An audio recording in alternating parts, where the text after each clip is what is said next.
So, hello and welcome everyone to another edition of the Sheffield Machine Learning Seminar Series from the University of Sheffield and hosted by the Worldwide Neuro. We have with us Alexander Meulemans from the University of, from ETH Zurich, sorry, also working at the Institute of Neuroinformatics. He's in the lab of Professor Benjamin Greve, and he's doing his PhD at the intersection of mathematics, machine learning, and neuroscience. And he has a solid background with a bachelor's in engineering sciences from KU Leuven, and then a master's in mathematical engineering also from there, where he did an exchange and master's thesis at ETH Zurich, and where he picked up his interest at the synergy of neuroscience and AI. So we'll hear from Alexander about credit assignment in neural networks with deep feedback control. This is joint work with Matilda Farina. So welcome, Alexander, and over to you. Please share. And all right. Hi, everyone. Thanks a lot, Aditya, for the very nice introduction. I'm very excited to be here to share my work on deep feedback control. I'll share my screen. All right. Is it working? Yes. Great. All right. Perfect. So yeah, let's jump right in. So we have this big brain of ours that decides how we act, how we think, and how we experience the world in general. However, we are not born with a perfect brain. No, throughout our lives, we continuously adapt to our environment through learning. And this learning, we believe, appears through changing the synaptic connection strengths in between the neurons. And so this gives rise to the credit assignment problem. Because we have these billions of neurons and these trillions of synaptic connections. And then it's a hard question to ask which synaptic connections to change and by how much in order to improve the global behavior of the system, being ourselves. And this credit assignment problem can be instantiated in a lot of different aspects, but we'll just focus on one specific form of the credit assignment problem today, which is the spatial credit assignment problem. And the spatial credit assignment problem arises due to the fact that our brain does some form of hierarchical processing. So for example, if you look at the visual stream, when we go from sensory input to our eyes towards recognizing an object, for example, there are multiple stages of neurons that the signals flow through before we reach a decision. And then it's very hard to know for the hidden neurons, so in all these intermediate layers, how they should change their synaptic connections in order to improve the object recognition or the decision making at the output of this whole network. And we can simplify things a bit to investigate this spatial credit assignment problem by looking at artificial neural networks, and more specifically, feed-forward neural networks. And there, as many of you know, the spatial credit assignment problem is solved by the backpropagation algorithm. And how does this backpropagation algorithm works? So there are various layers of our feed-forward neural network connected by the synaptic weights. And then once a sample has flown through the network to the output, we will compute the output error, which is simply the difference, for example, between the actual output of the network and the desired output label. And then we will propagate this error backwards through the network through some feedback connections. Well, this backpropagation algorithms works very, very well for artificial intelligence and deep learning on computers. But if you want to take it as an hypothesis of how learning can happen in the brain, you run into some problems because neurons in the brain are fundamentally different from transistors and so on in computers, which gives rise to some problems. And everyone has sort of their own favorite problem to tackle of backpropagation to make it more biologically plausible. So I'll just give here two problems that are of particular relevance to my work. And the first issue is the weight transport issue. So what does this mean by this? In backpropagation, to propagate your error backwards through the network, you actually need to have exactly the same synaptic connections as in the forward pathway. In a computer, this is not a problem because you can simply save those weight matrices. However, in the brain, it is a problem because the forward pathway and the feedback pathway are two separate physical systems. And so in order for backpropagation to work, like the feedback synapses would need to have the information from the forward synapses on what their synaptic strength is, hence the weight transport problem. And another minor problem is in biology, we know that feedback actually influences the activity quite a lot from neurons and so on. However, in backpropagation, the feedback, so these error signals, is only used for learning the weights, so for updating the synaptic connection strength, but they don't influence the activation of the neuron at all, so they don't influence the processing of this network.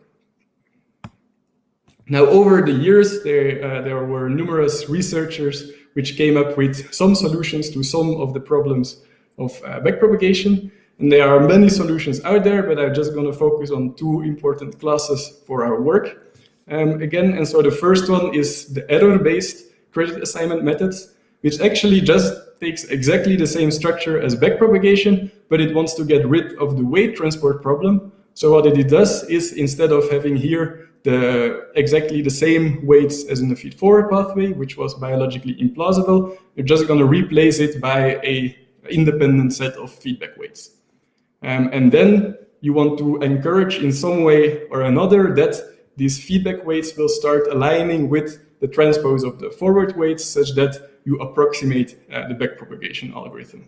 And you can do this, for example, by feedback alignment to call a method, but you can also really learn your feedback weight matrices by, for example, weight mirroring, or there are a lot of other methods out there as well. Then the second class of credit assignment algorithms that is quite important for our work is target propagation.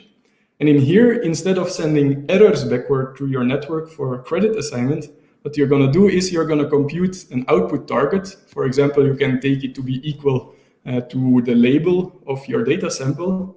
And then you're going to propagate this target backwards through the network such that each neuron in the hidden layer has its own target, such that it can update its synapses to better approximate this target. And then in order to have useful targets in your hidden layers, what you want is that your feedback pathway is approximately the inverse of your forward pathway. And now these two classes of methods, so the error-based credit assignment methods and the target propagation methods, they both want their feedback matrices to align with one specific condition. So either the transpose of the forward weights or the inverse of the forward pathway. However, what if such good alignment with the transpose or the inverse is not possible due to, example, some structural constraints such as sparsity, but also maybe because feedback is not only used for learning, but also for other purposes, such as attention or prediction. And so that is why we started with this whole project by asking two questions.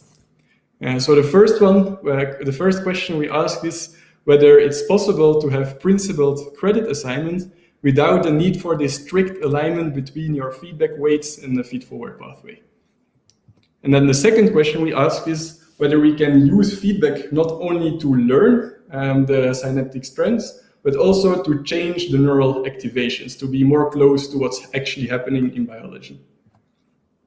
And so the general framework that we will be using in this work is that we will use feedback to adjust the neural activations, and then we will use these changed neural activations as teaching signals for updating the synaptic weights.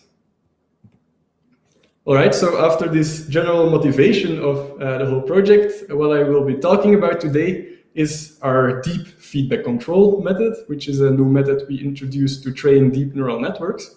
And so I'll first start by explaining the intuition.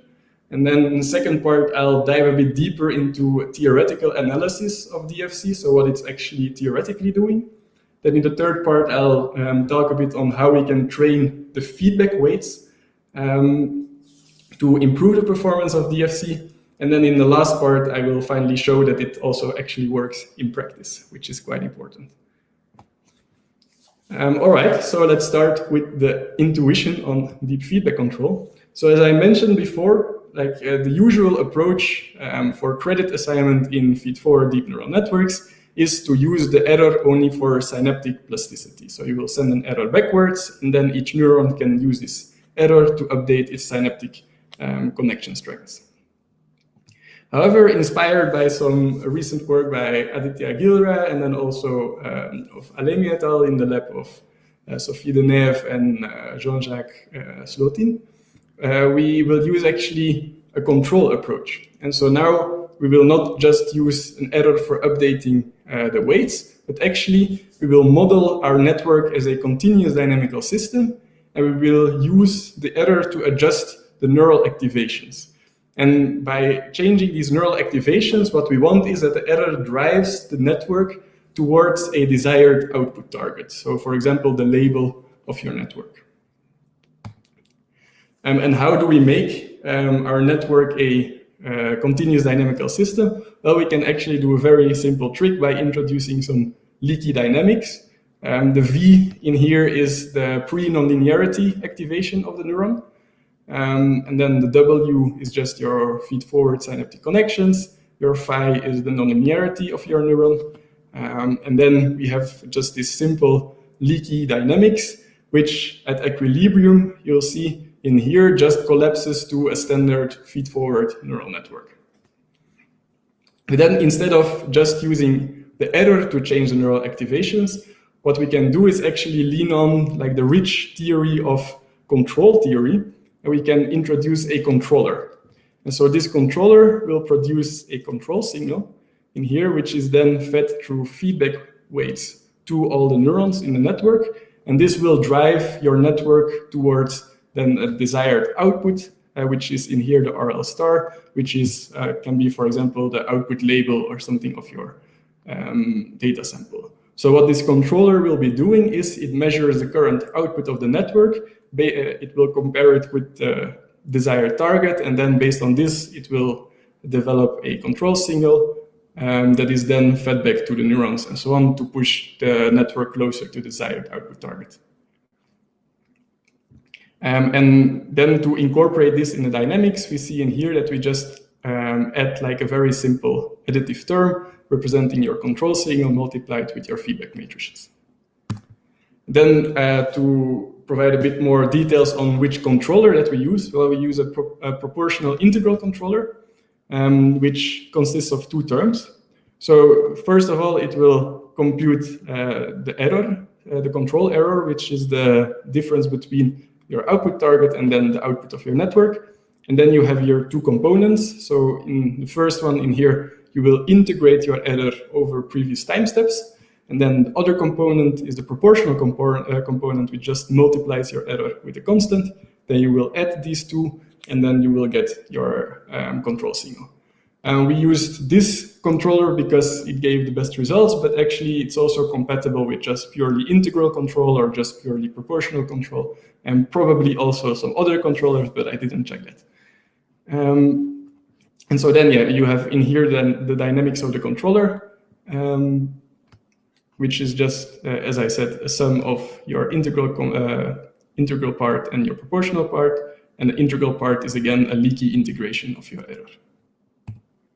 All right, so we saw now that we can use feedback to strongly change the neural activations, because you see in here in the dynamics equation, it really influences the activation of your neurons. However, the question remains whether this setting is useful. Like, can we use this changed neural activation also for learning proper synaptic connection strengths? And to provide you with an intuition on how this learning can be happening, we'll take a better look at what is happening. So when the controller is active, it will push the network towards a desired output target. So at equilibrium, your network is settled to an ideal state where your output reaches the output target.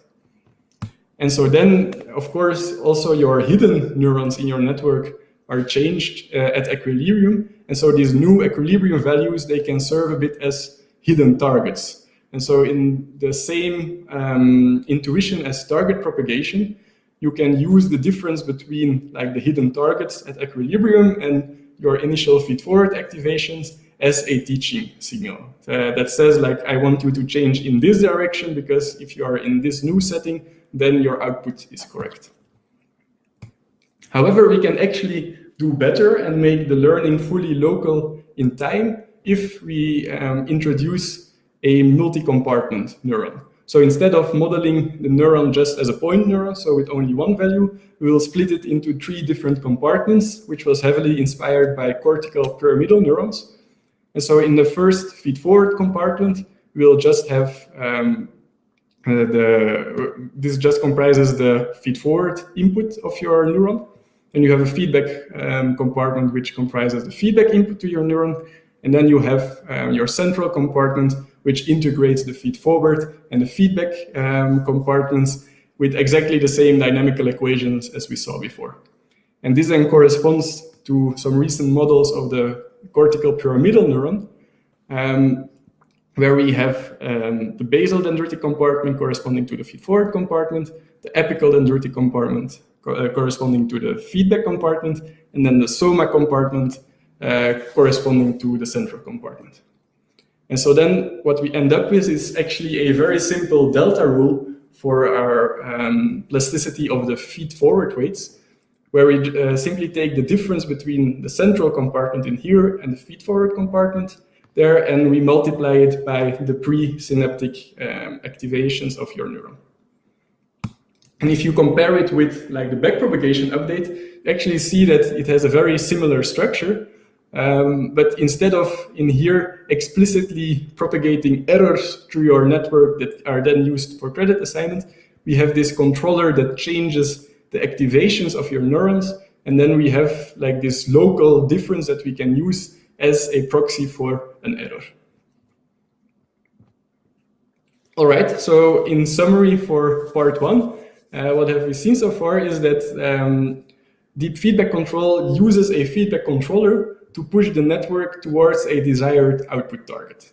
And then the changed neural activations in the network can be used for credit assignment. And then finally, if we use a multi-compartment neuron, then we can make the learning fully local in both time and space.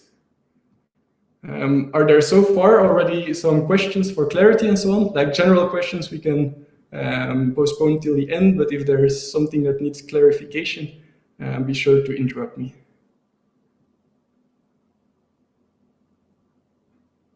All right, then I guess I'll continue.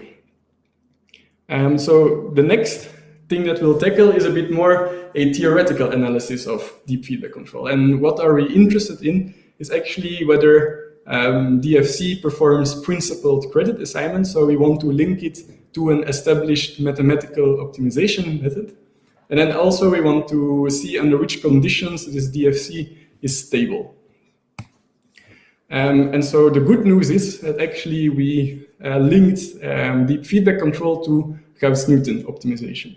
And Gauss-Newton optimization is an approximate second order optimization method, which computes also an error at the output. So in here, this delta L is simply again your error at the output. So the difference between your network's output to the desired output of the network. And then what it does is it computes the Jacobian of your network output with respect to all the weights concatenated. And then it takes a pseudo-inverse of the Jacobian, multiplies it with error, and then you get your weight updates. Now, of course, this is just a very abstract mathematical thing. So how did we link it to deep feedback control? Well, actually, deep feedback control also does something similar to an inverse, because the controller will push your activations of your network until your output target, this guy in here, is reached. So you could see it at that DFC dynamically inverts these output targets towards the new equilibrium values of your whole network. And so then you see in here, DFC inverts something, and here we have a pseudo-inverse. Of course, there's a lot of theory and mathematics behind this, but in very briefly, your intuition is correct. These two things are linked. And it appears that deep feedback control approximates Gauss-Newton optimizations if three conditions are satisfied. The first condition is quite an abstract condition on the feedback weights. So it says that the column space, so the space spanned by the columns of the feedback matrices when they are concatenated below each other, this column space should be the same as the column space of your network Jacobian. And so your network Jacobian is simply the Jacobian of your network output with respect to the concatenations of all your layers of the network. This is quite an abstract condition, but we'll zoom into it a bit later to give you a bit more intuition. Then the second condition is a condition on the magnitudes of your layer activation, and it says that the total norm of the activations of one layer should be equal to the norm of the other layers, and this for all layers except the output layer. This seems quite a strict condition, so actually we wanted to get rid of it, and we succeeded in getting rid of it if we have a bit more technical theorem, but I won't bother you with the mathematical details, but you can safely just ignore this condition in here. And then finally, the last condition that we need is that we don't take just the output label of your data sample as your output target, but instead you're going to take your feed-forward output of the network when there's no feedback present whatsoever, and you're going to nudge it a little bit in the direction of the output label, the output label of your data sample. And so the step size of this nudging is this lambda, and you want to have this lambda very small. All right, but when I say it's related to Gauss-Newton, it's a bit of name dropping, so we actually want to know what is going on. And actually, the way it's linked to Gauss-Newton is for a very specific setting where you have a mini batch size of 1. And in this case, Gauss-Newton actually corresponds to minimum norm updates. And what do I mean with minimum norm updates? Is actually it's going to compute the updates for your weights, the smallest possible updates for your weights, such that after updating your weights, your network will perfectly reach your output target. And how does this relate to deep feedback control? Well, if we take another close look at the dynamics of the neurons in deep feedback control, we can group it into two parts. And so we have a first part that pulls your activation of your neuron towards its feed-forward baseline activation.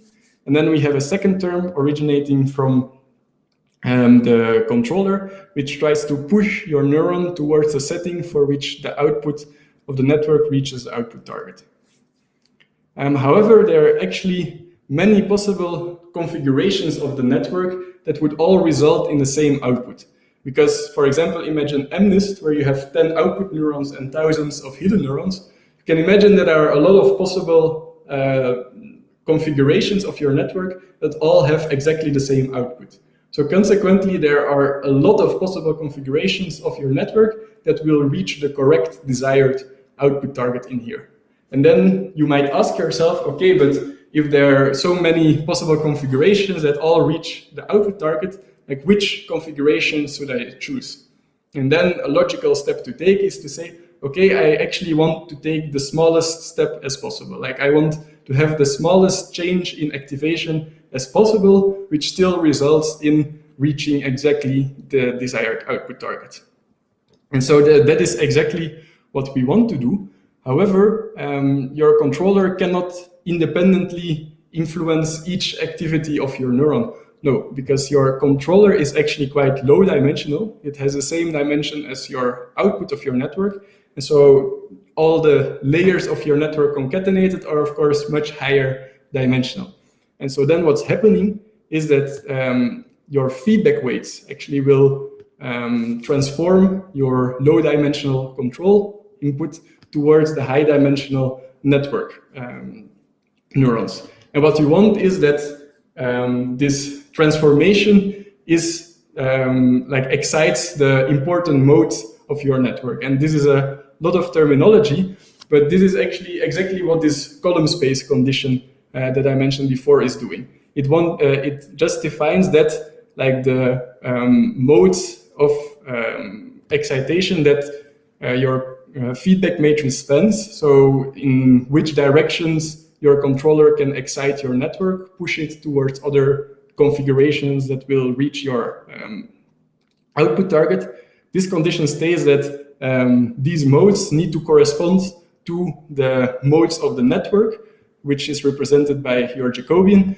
such that each mode excited by your controller maximally excites also your network.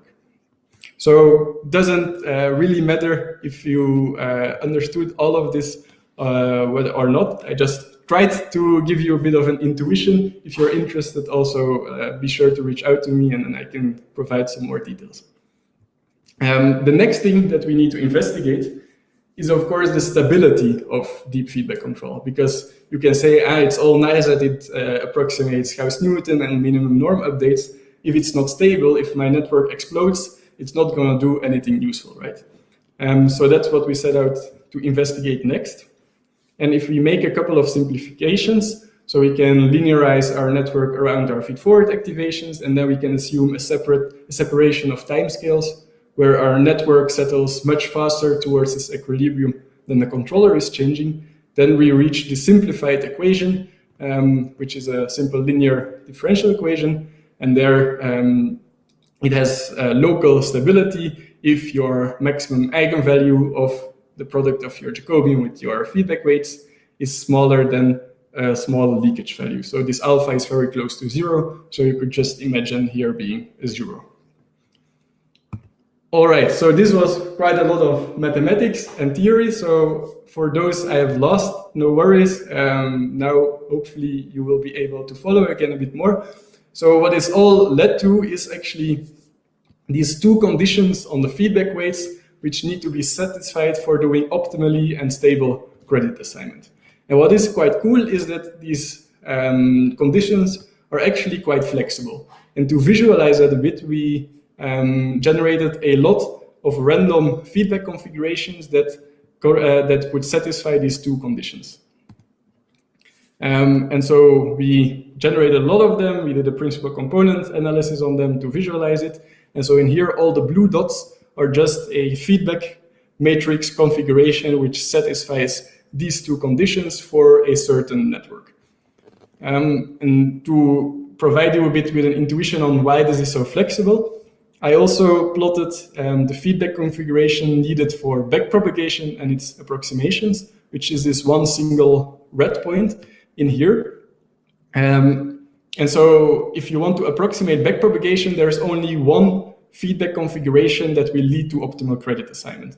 From the moment that you vary a bit your feedback weights, then you will not do optimal credit assignment anymore. And the same for target propagation-like methods, which need your feedback weights to approximate the pseudo-inverse of your forward weights. Then you would be in this point in here, which is again one single configuration. Then you can do some interpolations of the methods. Again, this is then only one line. So you see that actually DFC has a lot more possible feedback configurations which lead to optimal credit assignment. So it's much, much more flexible.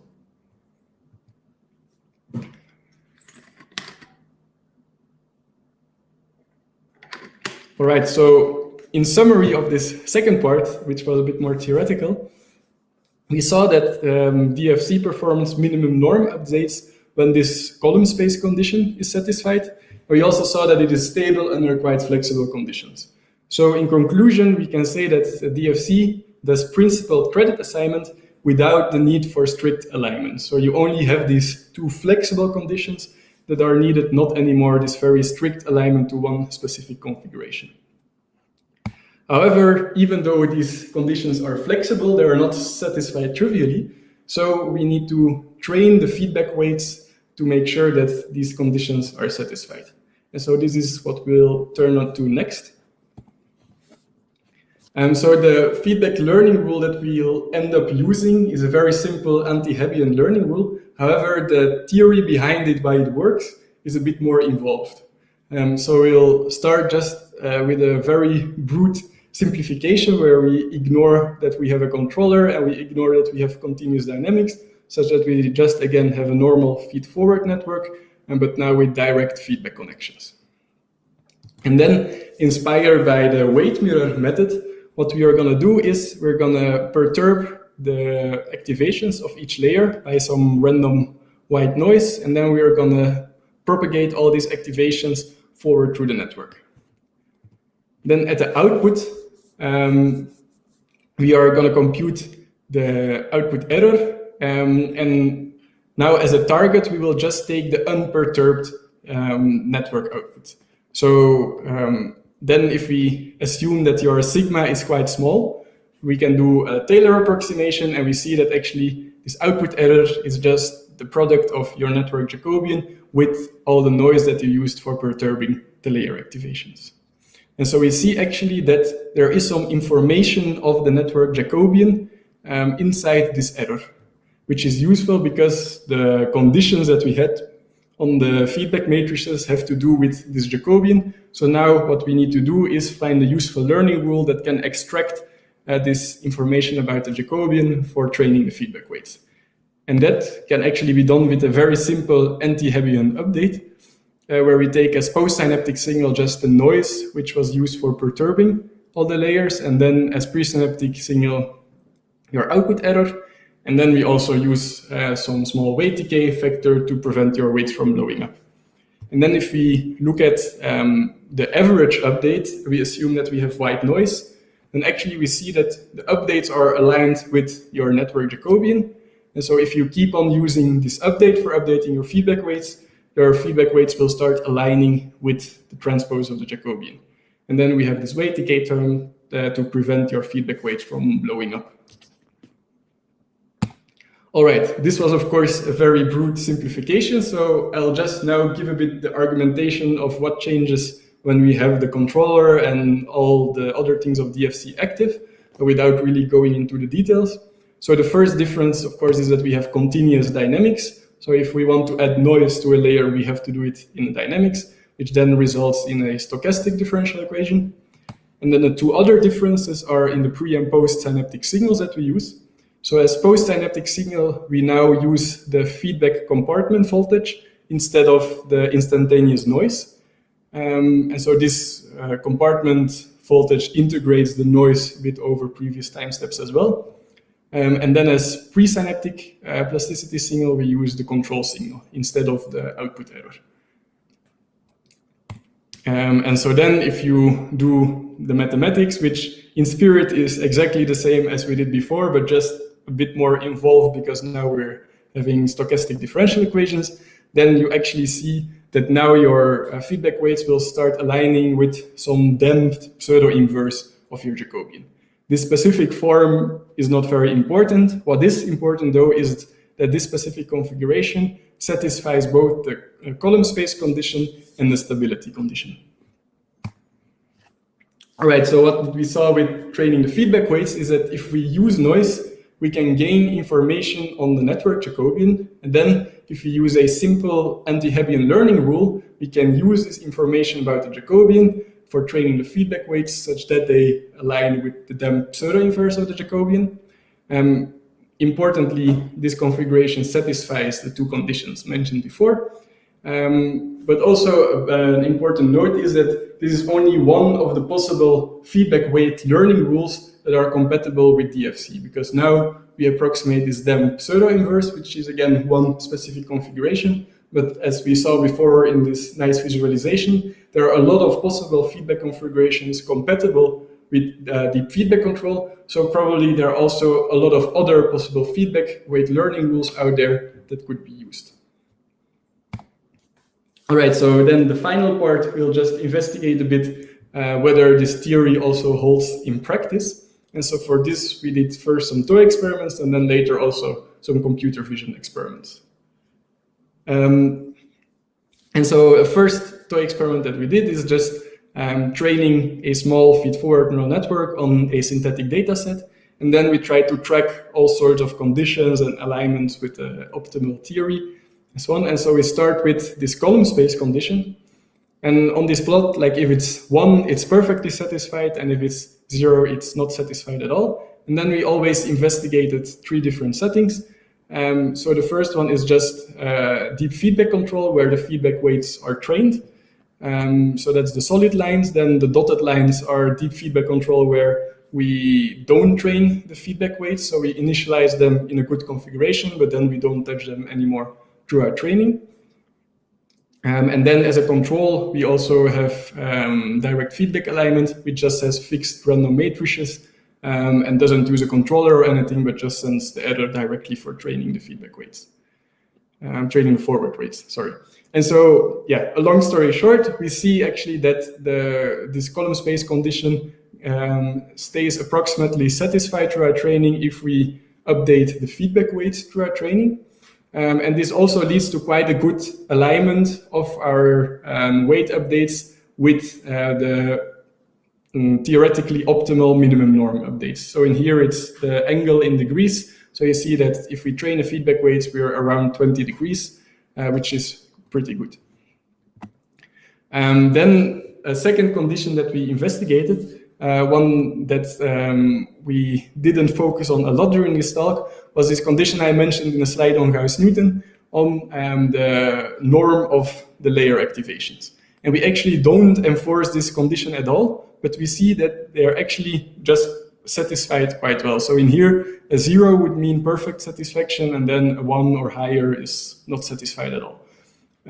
So you see, actually, without enforcing or encouraging anything, our network approximates this condition pretty good. And this is actually due to the fact that we use saturating nonlinearities. So then, because the magnitude of the activations are bound and we use layers of the same dimension, then all these norms will be approximately equal. And so then the Gauss-Newton, the conditions for approximating Gauss-Newton was that this condition and this condition were satisfied. So you see in here, again, that our network is approximating the ideal Gauss-Newton updates pretty good. And then finally, we also investigated whether everything remains stable. And for this, the eigenvalues of your dynamical system need to be negative. And so we see in here that they're all quite negative throughout training, so everything is fine there. And these were, of course, some toy experiments. So we also checked the performance on a bit, also modest computer vision experiments. So we checked MNIST, fashion MNIST, and an autoencoder setting on MNIST. And so you don't need to look at all the numbers. The only ones I want you to focus on are the autoencoder experiments, because that's the most clear differences. And there we see that actually DFC, when you train the feedback weights, has a very close performance to backpropagation, and then also a much better performance compared to the control direct feedback alignment, and also the control of DFC, where we don't train the feedback weights. All right, so that was it already for today, this talk. So in conclusion, deep feedback control uses a feedback controller to change the neuronal outputs of all your neurons in your network such that a desired output target is reached. And then it can use these changed activations in a learning rule fully local in time and space for doing optimal credit assignment. And then what is very nice is that actually we have quite flexible constraints on the feedback connectivity that all result in optimal credit assignment, connecting DFC to minimum norm updates and Gauss-Newton optimization. And then finally, also for the neuroscientists among you, like there is a quite intimate connection with recent models on cortical pyramidal neurons. So it's very nice that out of theoretical considerations, we came up with a multi-compartment neuron which then actually mapped quite nicely to also neurons found in the brain. All right, and of course, a research project is never truly finished. So we're also thinking on some future directions. The first obvious one is to investigate whether there are other new feedback learning rules out there that can really capitalize on this added flexibility of the DFC framework. Then we also are thinking a bit of whether we can use this feedback for other things besides learning, such as attention or prediction. And then what would also be a very excited area of research is to extend the theoretical results that we have for deep feedback control to recurrent neural networks. So with that, the only thing left for me is to thank a lot of amazing people. So first of all, Mathilde, with whom I worked very closely on this project. Then also Javier, a very amazing master student who helped us a lot. And then also Pao, Joao, and Benjamin Greve for really helping us throughout the whole endeavor with guidance and feedback, which was really invaluable. Then, of course, also our whole lab for providing such a nice environment, our funding for making everything possible, and then, of course, also you for your interest in our work. Thanks a lot. Thanks a lot, Alexander. I will clap for everybody since this is virtual. Yes, quite impressive work. Of course, quite mathematical as well. So I can imagine, yes, it may be difficult even for me to follow everything.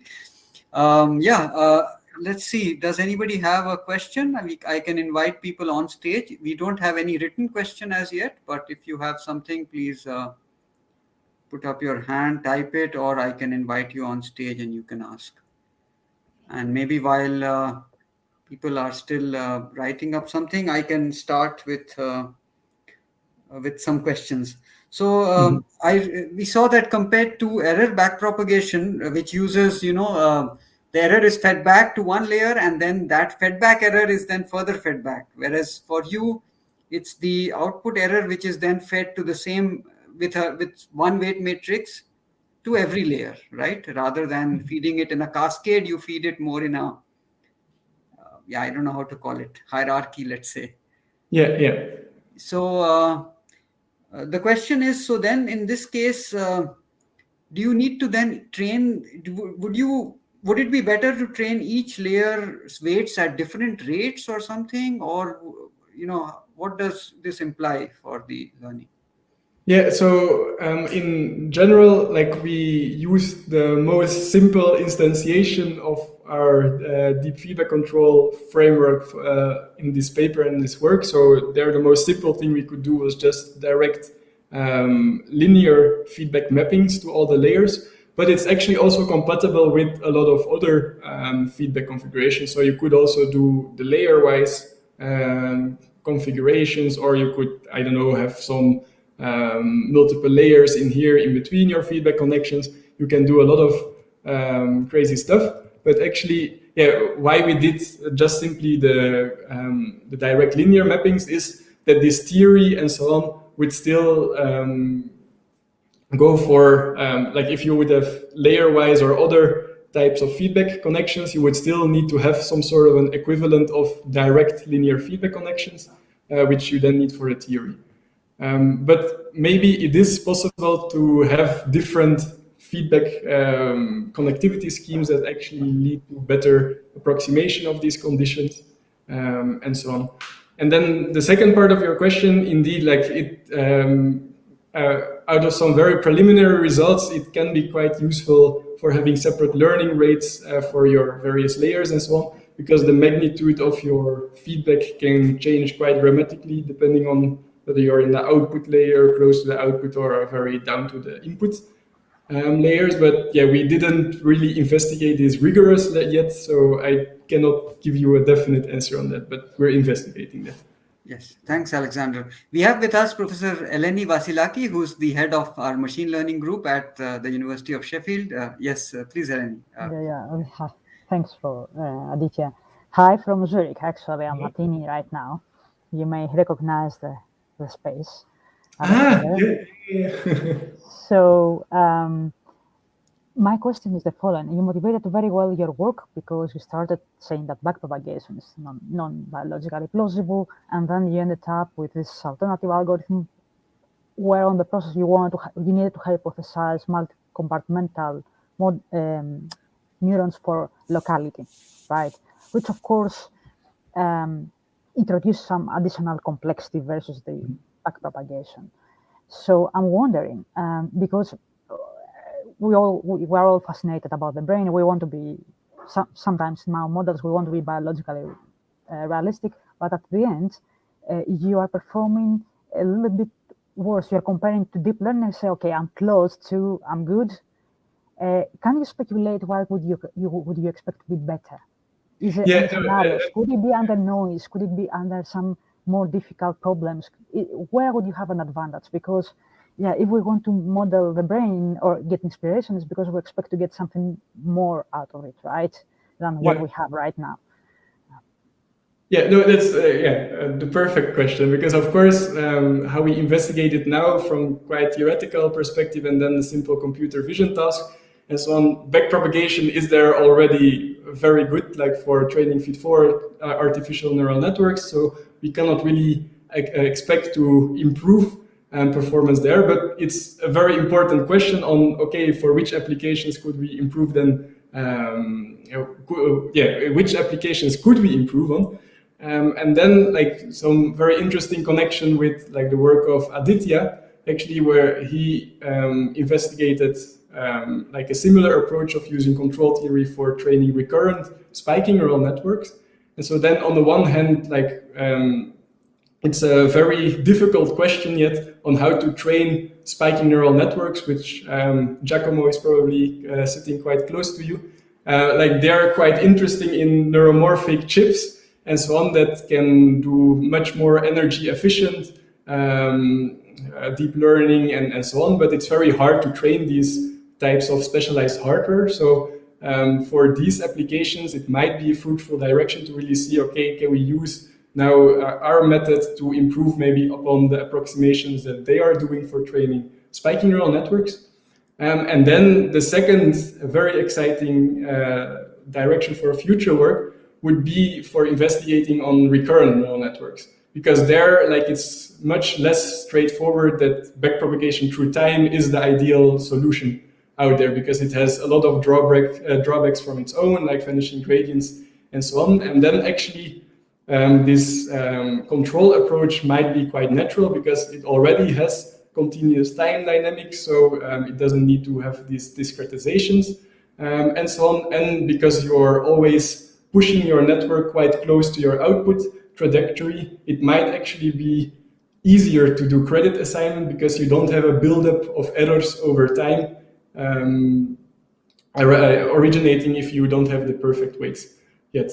It's a bit of a vague explanation, but so these, I think, are the two directions that I'm the most excited about, that this could actually contribute something new to the machine learning and AI field. Thanks very much for your reply and also for a great talk. Thank you, Alex. Thanks a lot.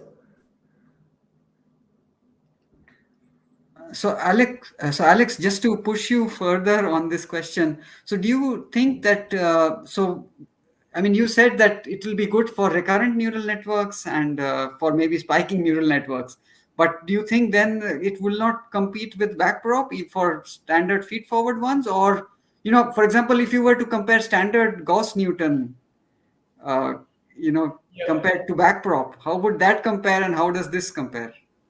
Yeah, no, it's a very good question. Like, just a very brief answer. Like, you have all these amazing mathematical optimization theory on second-order methods and so on, but yet for all the deep learning networks that we use, we just do backpropagation because it simply works best. So there, I'm quite skeptical whether this can really like improve upon anything, because just we have like 30 years of like very intensive research in really optimizing backpropagation. So there's a lot to catch up with. And then also like one very big caveat that I want to highlight is that DFC only approximates Gauss-Newton in one specific configuration where you have like a mini batch size of one single sample.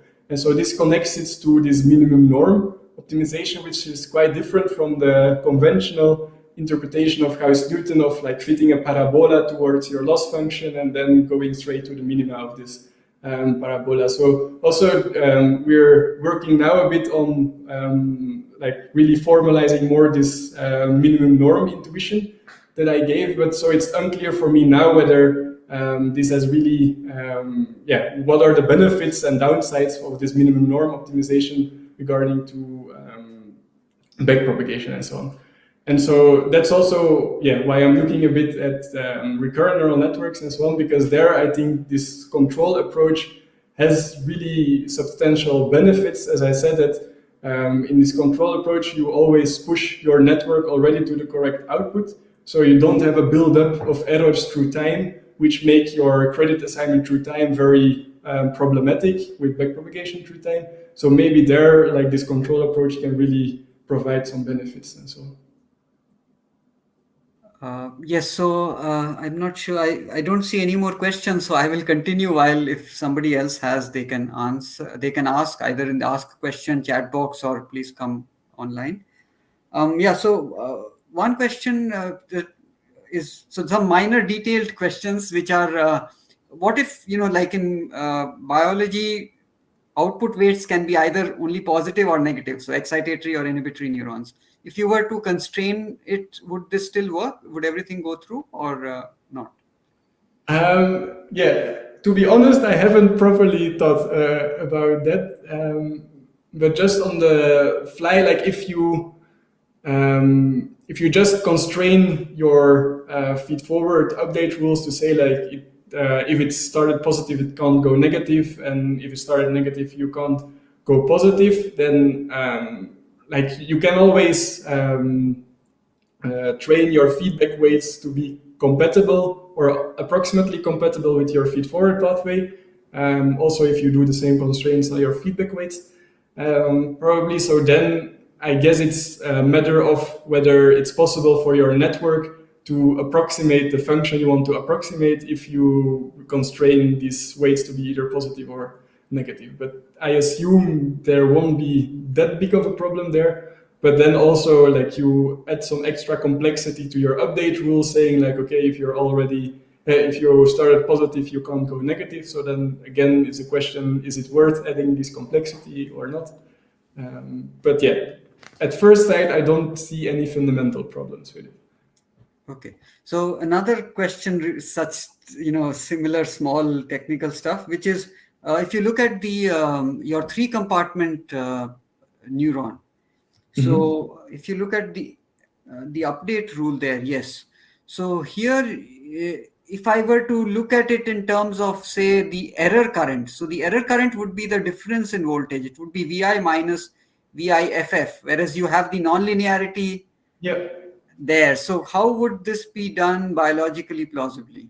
With this that's also a great question. I actually forgot to put a reference there, but you have very great work from the lab of Walter Sen that actually exactly has this update rule for this pyramidal neuron. And what is the interpretation of it? Because you're correctly, like we introduced this nonlinearity in here without really motivating why it's there. So this term in here would be the output firing rate of your neuron, because it's the nonlinearity times your central compartment voltage. And then this term in here is a bit more odd, because actually you never apply like your nonlinearity on your feed forward compartment. However, how they motivated, like Walter Sen and Robert motivated, is that actually this is some estimate going on in the basal compartment of how fast your neuron is firing, and then it compares this estimate with backpropagating action potentials through your dendrites, which is a known biological mechanism, to then compare take this difference. And then they do it for spiking neural networks, where you of course have Poisson noise and so on. But this is a bit the interpretation. And then because your basal dendrites only know the feed forward input coming in, but your central compartment also integrates your feedback compartment, then this difference really reflects a bit, like as you said, the feedback current that is going into your neuron. But you have this nonlinearity in here that actually also performance-wise adds a nice functionality to it, that says like if your neuron is already saturated, don't update your weights because it doesn't matter anymore. So if it's saturated, then for this guy will be 1 and this guy will be 1, so the difference is 0, even if you have feedback currents in there. Whereas if you would not have these nonlinearities, then you would still update your weights even if you're already saturated, and it doesn't make a difference of updating your weights. Great, Alexander. So I don't see any further questions, and if there are no further questions, we thank Alexander again, and I clap for everybody. And All right. Yeah. Thanks a lot. It was really my pleasure to be here today. Okay. Thank you then.